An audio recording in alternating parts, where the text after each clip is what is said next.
was my husband's passion to have this house and restore it to its original beauty. And at the time I said, well, this is all very well, but it's a huge house for 2 people.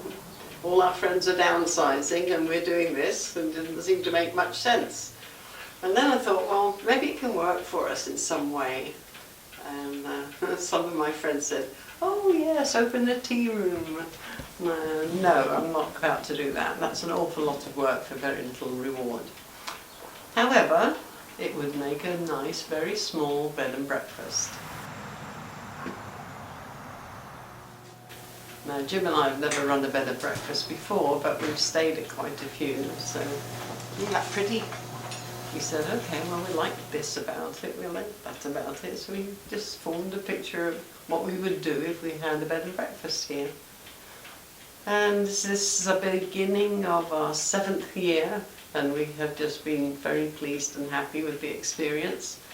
We've had lovely guests. Ready for some coffee? Oh, yes. I'll bring your tea right here.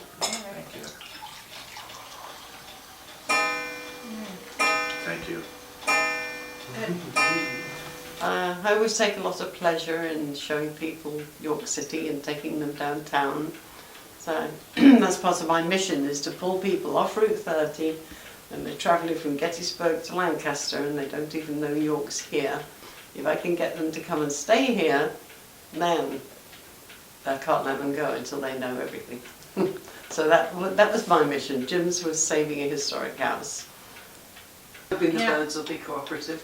Yes, The weather too.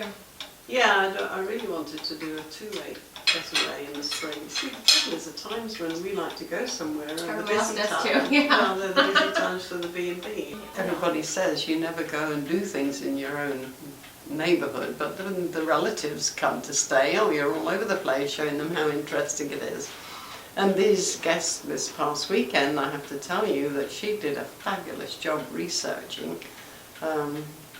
She just typed in B&Bs for this area and liked the sound of ours, and she came.